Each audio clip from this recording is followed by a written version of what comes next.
90 రోజుల కోర్సు పూర్తి చేస్తే చాలు 100% ప్లేస్మెంట్ సపోర్ట్ తో సాఫ్ట్వేర్ జాబ్ మీ సొంతం. వెంటనే కోడ్ జ్ఞాన్ డెస్టినేషన్ ని సంప్రదించండి. నమస్తే, మీరు చూస్తుంది సుమన్ టీవీ. నేను మీ కీర్తి. నాతో పాటు ప్రముఖ ఆస్ట్రాలజర్ సురేష్ బాబు గారు ఉన్నారు. నమస్తే సురేష్ బాబు గారు. కీర్తి గారు నమస్కారం అండి. వృశ్చిక రాశి వారికి మార్చి నెల ఎలా ఉండబోతుందో? రాబోయే మార్చి మంత్ మనకి ఫాల్గుణ మాసానికి అసోసియేట్ అయి ఉంటుందండి.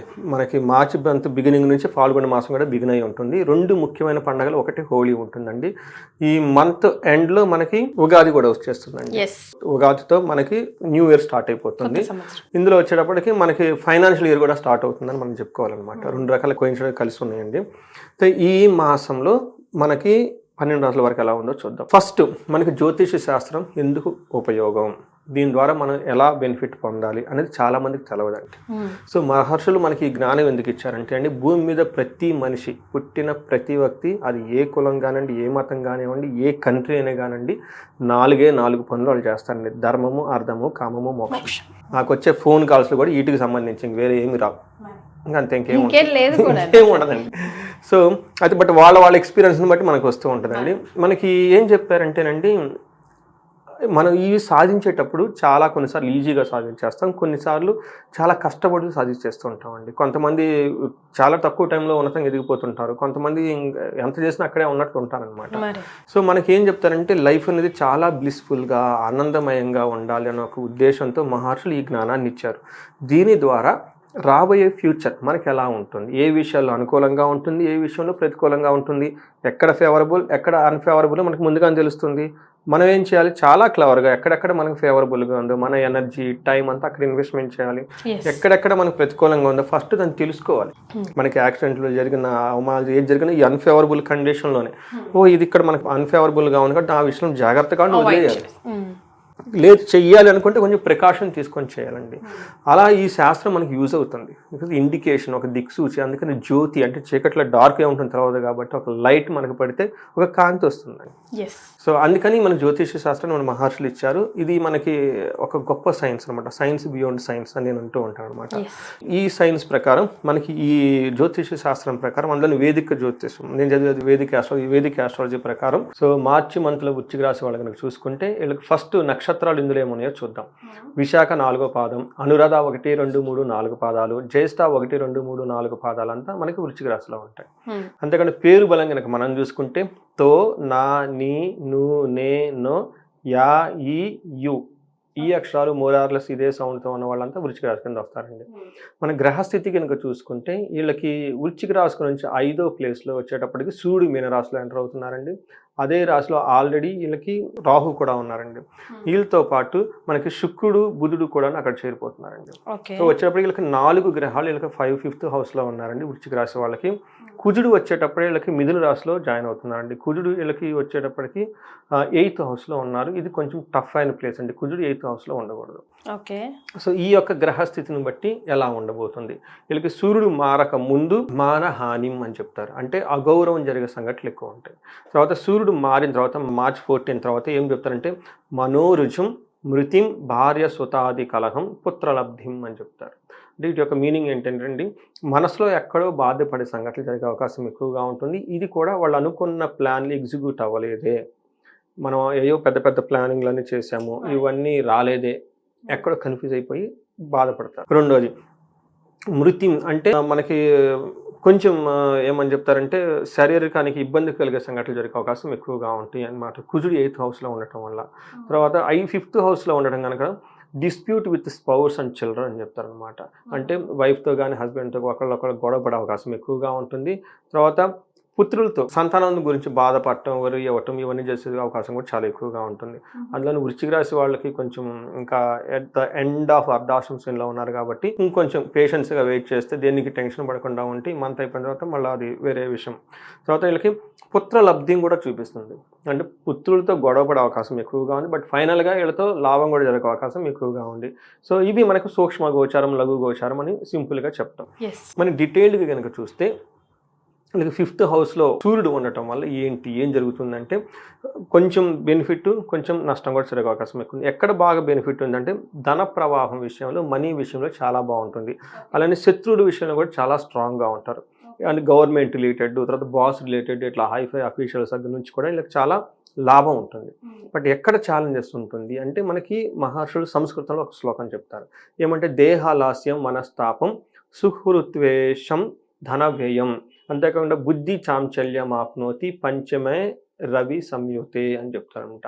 5వ ఇంట్లో కనుక రవి ఉంటే ఏమవుతుంది? దేహలాస్యం, సోమరితనం, లేజినెస్, అంతేకాకుండా మనస్తాపం, హృదయంలో మనం పెద్ద పెద్ద పనులు పెట్టుకున్నామే, ఇందాక చెప్పినట్లు పెద్ద పెద్ద స్ట్రాటజీస్ అన్ని పెట్టాము, రియల్ లైఫ్లోనే నేనేమో డల్గా పడుకొని ఉన్నాను, ఏంటి మిస్ మ్యాచ్ అవుతుందని బాధపడుతూ ఉంటారు అనమాట.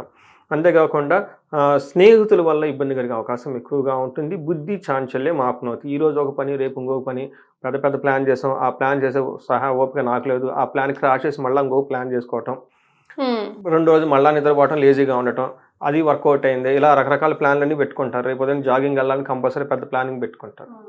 అన్ఫార్చునేట్గా నిద్రపోతూ ఉంటారు అనమాట. ఈరోజు మనం 10 లెసన్స్ అవ్వకూడదని టార్గెట్ పెట్టుకుంటారు, ఒకటి కూడా చేయరు. ఈ టైపు జరిగే అవకాశాలు ఎక్కువగా ఉంటాయి. అంటే ఇది అంత ఓవరాల్గా ఏంటంటే మనకి బర్నింగ్ డిజైర్ ఈ టైంలో తగ్గిపోతున్నాడు, ఏదో చెయ్యాలి సాధించాలి నాకు ఫీలింగ్ ఉండదు వీళ్ళకి. బట్ ధన ప్రవాహంగా అయితే బాగుంటుంది. మనకి కుజుడి కనుక ఎలా ఉన్నారు, కుజుడిలో ఉన్న స్థానం 8th హౌస్ అయినా కానీ బట్ వీళ్ళకి దృష్టి ఉండటం వల్ల చాలా బాగుంటుంది. ఫస్ట్ వీళ్ళకి దృష్టి ఉండటం వల్ల చాలా పాజిటివ్ ఎక్కడ ఉంటుందంటే మనీ ప్రకారం చాలా బాగుంటుంది, శత్రువుల పైన ఎళ్ళదే విజయం ఉంటుంది, అనుకున్న పనులు ఏదో విధంగా క్లోజ్ చేసేస్తారు, స్మార్ట్ వర్క్ చేసేసి. తర్వాత 3rd హౌస్లో కూడా ఉండటం వల్ల సక్సెస్ వస్తుంది, ధనం ప్రవాహం కూడా వస్తుంది.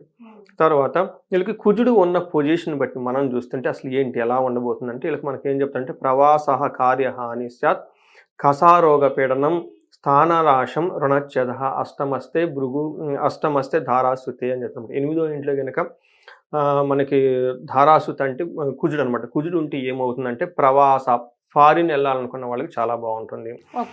తర్వాత కార్యహాని శాతం, ఏదైనా కనుక పని జరగకపోకుండా ఇబ్బంది పడే అవకాశం ఎక్కువగా ఉంటుంది. కసారోగం అంటే వాళ్ళకి విపరీతంగా దగ్గు వచ్చే అవకాశం ఎక్కువగా ఉంటుంది. తర్వాత రోగ పీడనం, కొంచెం హెల్త్ కాంప్లికేషన్ గురించి ఇబ్బంది పడే అవకాశం చాలా ఎక్కువగా ఉంటుంది. ఇది కుజుడు వచ్చేటప్పటికి మిక్స్డ్ రిజల్ట్ అని మనం చెప్పుకోవాలి. అలానే సూర్యుడు కూడా వీళ్ళకి మిక్స్డ్ రిజల్ట్ అని చెప్పుకోవాలి. శుక్రుడు వచ్చేటప్పుడు వీళ్ళకి 5th హౌస్లో ఉండి 11th హౌస్ని చూడటం వల్ల శుక్రుడు వీళ్ళకి చాలా యోగ్యతను ఇస్తున్నాడు అనమాట. ఏ ప్రకారంగా యోగ్యతను ఇస్తాడంటే వీళ్ళకి మనకి ఏం చెప్తారంటే మహర్షుల సంస్కృతం దాసీ మృత్యు జనాలాభ నిత్య మృష్టాన్న భోజనం ధనధాన్య మభిష్టార్థ పంచమస్తే భృగు అని చెప్తారనమాట.